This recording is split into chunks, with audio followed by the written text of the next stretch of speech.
Temos que começar indo ao livro de Gênesis, onde conta a história de Noé, o homem que construiu a arca e salvou 8 pessoas e um grupo enorme de animais da destruição do dilúvio. Dentre os filhos de Noé, que se safaram da destruição, havia um chamado Cã, ou Cão, em outras traduções. Cã andou por caminhos errados e teve filhos. Um de seus filhos se chamava Cuxi. Este conheceu e casou-se com uma mulher chamada Semíramis, que era uma mistura aí de Jezabel, esposa de Acabe, com uma Hillary Clinton. E dessa união nasceu Nimrod. Nimrod foi a personificação da desobediência. Ele foi uma espécie de Hitler, Stalin, misturado com Mao Tse-tung e Kim Jong-un daquela época. Podemos dizer que Nimrod foi o primeiro ditador da história, como está escrito em Gênesis 10:8. Ele construiu diversas cidades, e a mais famosa se tornou a Babilônia. A Torre de Babel nasceu nesse período. Ele foi o primeiro líder a se auto-intitular Deus. Nesse avanço de Nimrod como senhor do mundo, entre aspas, já naquela época, construindo as cidades, juntando as pessoas em grupos num só lugar, o que era contrário ao que o Criador mandava fazer, pois o Pai mandava para serem fecundos e que se espalhassem sobre a face da terra. Nimrod cultuava a quem ele dizia que era ele próprio, neste caso, o Sol. Ele se intitulou como sendo o Deus Sol. Esse homem, não ficando apenas nas aberrações que fazia, nas idolatrias que promovia e nas orgias que praticava e incentivava, se apossou da própria mãe. Sim, vou repetir se você não entendeu. Nimrod se apossou sexualmente da própria mãe. Ele fez a própria mãe de sua mulher. Semíramis, então, deteve para si o título de deusa, porque o seu filho e marido, ao mesmo tempo, dizia que era Deus. Ela também, como mãe e mulher dele, dizia que era deusa. Inclusive, ela mesma buscava reverência para ela, como se ela fosse a lua. O tio-avô de Nimrod, Sem, matou-o, espedaçou-o e separou seus pedaços. Então Semíramis, a sua esposa e mãe, pensou: um Deus não morre.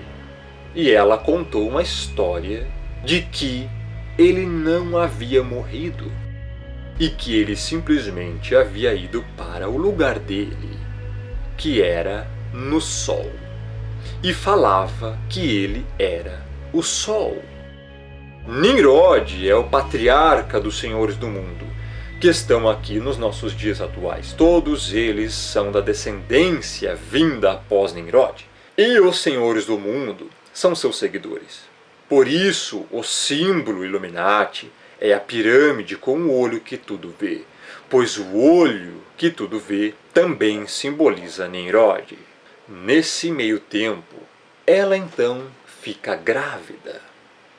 Mas como poderia, se o marido, que ao mesmo tempo era filho, era o Sol? Então ela contou mais uma história mítica, mais mirabolante ainda. O Deus Sol me engravidou. Vou conceber um fruto do espírito do Deus Sol. Mas na verdade é óbvio que ela tinha feito um filho fora do casamento. Isso é mais do que lógico. Semíramis era uma mulher que não valia nada e hoje é homenageada por todo mundo. Era uma prostituta. Após a morte do marido, grávida, dizia que seu filho, que iria nascer, era o Filho de Deus e colocou nele o nome de Tamuz. A Bíblia fala de Tamuz em Ezequiel 8, 14 e 18. Levou-me à entrada da porta da casa do Criador, que está no lado norte. E eis que estavam ali mulheres assentadas chorando a Tamuz. Vou repetir. Eis que estavam ali mulheres assentadas chorando a Tamuz. Disse-me, vês isto, filho do homem? Verás ainda abominações maiores do que estas. Por quê? Estas mulheres estavam celebrando o Natal com uma árvore de um pinheirinho de Natal, chorando a Tamuz. Levou-me para o átrio de dentro da casa do Criador. E eis que estavam à entrada do templo, entre o pórtico e o altar, cerca de 25 homens de costas para o templo e com o rosto para o oriente, adoravam o sol, virados para o oriente. Vou repetir. Adoravam o sol, virados para o oriente. Ou seja, também estavam adorando a Tamuz e a Nimrod. Então me disse, vês, filho do homem? O Criador falando isso para Ezequiel. Está vendo, filho do homem? Está vendo, Ezequiel? Acaso é coisa de pouca monta para a casa de Judá o fazerem deles as abominações que fazem aqui, para que ainda encham de violência a terra e tornem a irritar-me? Ei-los a chegar o ramo ao seu nariz, pelo que também eu os tratarei com furor, os meus olhos não pouparão, nem terei piedade. Ainda que me gritem aos ouvidos em alta voz, nem assim os ouvireis. O Criador está falando que todos aqueles que comemoram o Natal estão comemorando uma festa pagã, adorando Tamuz e o deus Sol Nimrod, e que o Pai considera isso uma abominação e que ele vai tratar com violência, furor, e não terá piedade e nem serão poupados, ainda que gritem aos ouvidos do Pai com alta voz, nem assim ele os ouvirá. Isso é um juízo do Criador para todos aqueles que comemoram e celebram o Natal. O Natal, uma festa pagã que irrita o Criador. Olha o que ele disse no verso 17. Para que ainda me encham de violência a terra e tornem a irritar-me. Muito cuidado com o que você está fazendo. Abandone as práticas idólatras. O Criador está te mandando fazer isso. Tamuz, filho do Deus Sol, que ficou sendo considerado como menino Deus, nasceu exatamente ao equivalente ao dia 25 de dezembro naquela época.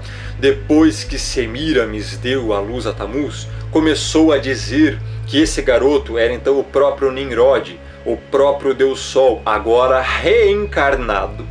E daí surgiu a base para a teoria da reencarnação. Eis aí de onde surgiu a teoria da reencarnação.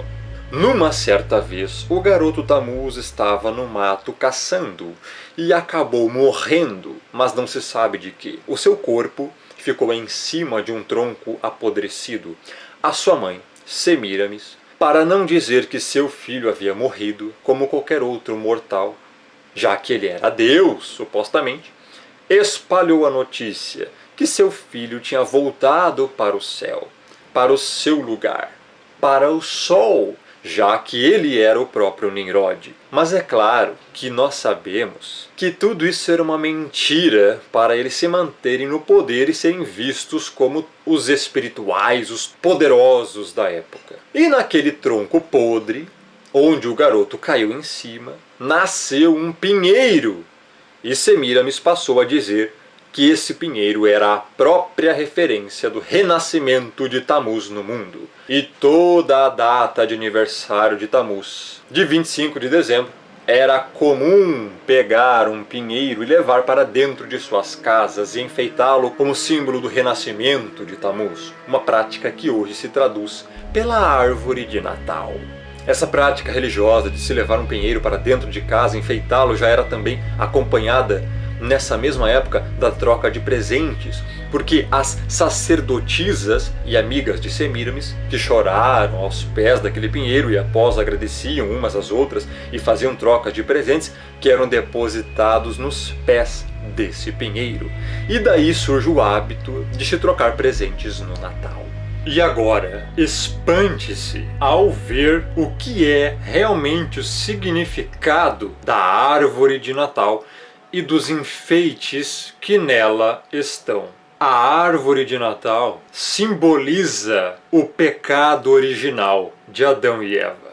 Os enfeites da árvore de Natal simbolizam o fruto que não era para se comer, que foi ordenado a não ser comido. E a fita que vai em volta da árvore simboliza a serpente que estava no Éden. A árvore de Natal é uma celebração ao primeiro pecado do ser humano. Um ritual satânico comemorando o pecado. É isso que significa a árvore de Natal com seus enfeites e a fita em volta. Todos os que têm árvore de Natal dentro de casa estão comemorando o pecado original de Adão e Eva.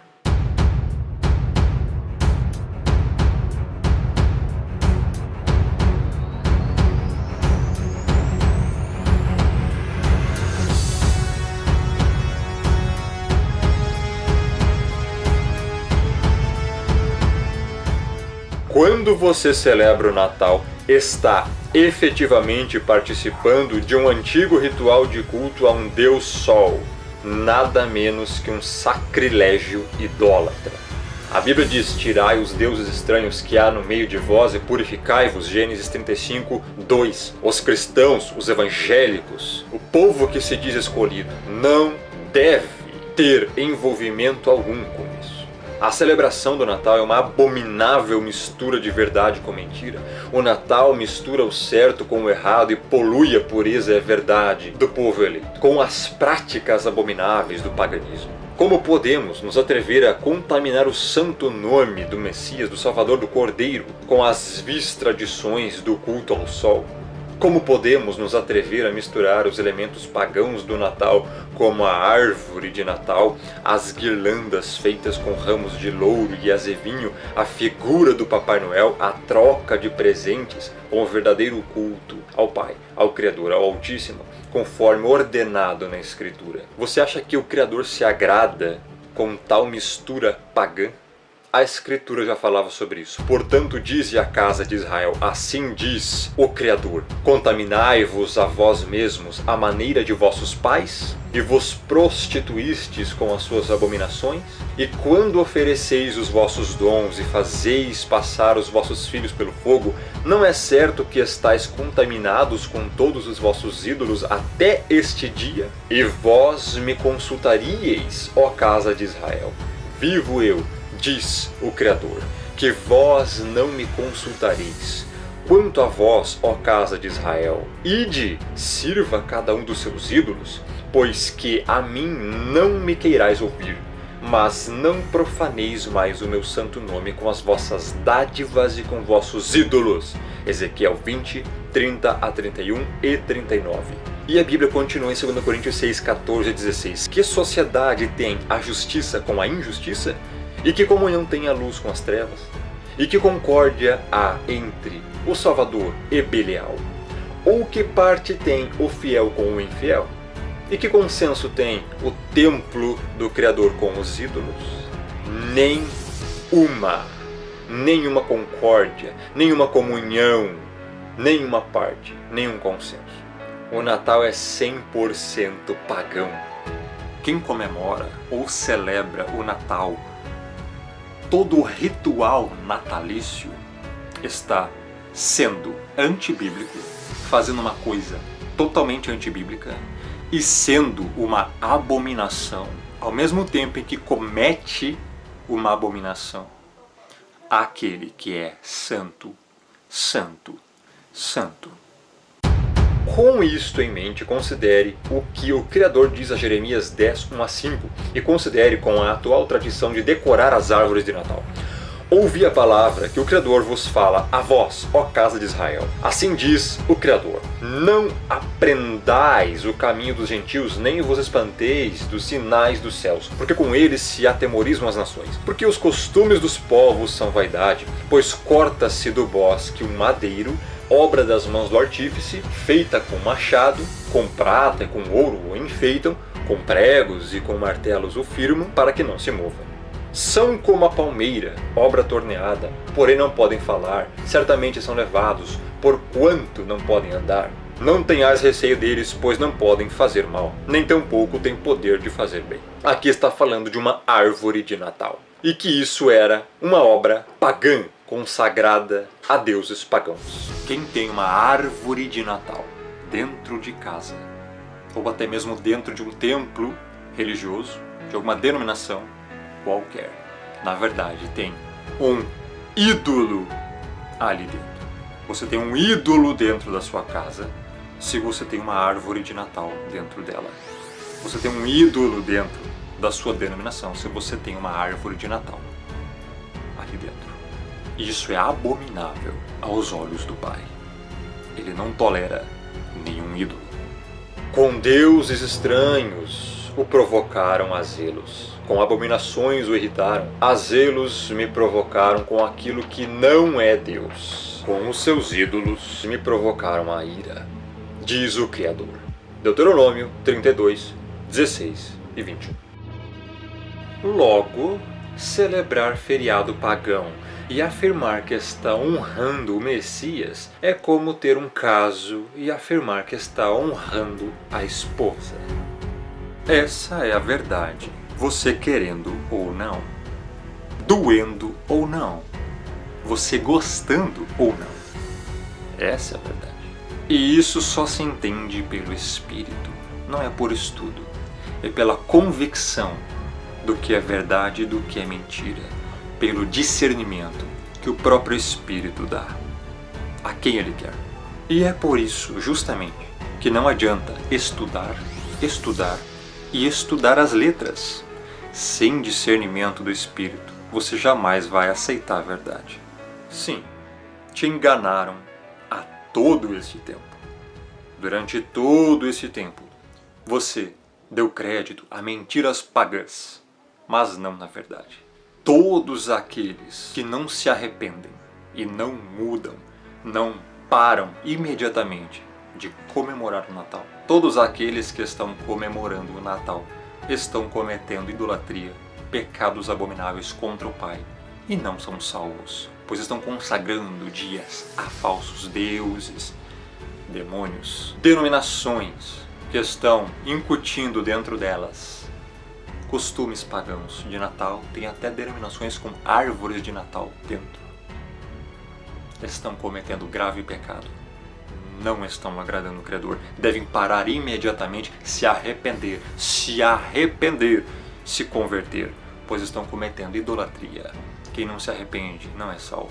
E se você está comemorando isso e quer fazer as coisas corretamente, você deve parar imediatamente com isso. O Criador está te chamando para parar de ser idólatra e cometer costumes pagãos. Arrependa-se. Arrependa-se de tudo que você já fez de errado. Volte para os caminhos do Pai. Ele está te chamando, creia nisso. A verdade está sendo propagada diante dos seus olhos, aos seus ouvidos nesse exato momento. Mude, arrependa-se. Todos aqueles que não largam tais costumes pagãos não são salvos. E se você não largar, também não vai ser salvo. Minha missão foi feita, lavei minhas mãos. A verdade foi exposta e o alerta foi dado. Agora, cabe a você escolher ou não o que você vai fazer. O Espírito está te chamando. Muitos são chamados, poucos os escolhidos. Espero que você seja um desses poucos. Grande abraço. Rômulo Marasquim do canal Firmeza da Verdade.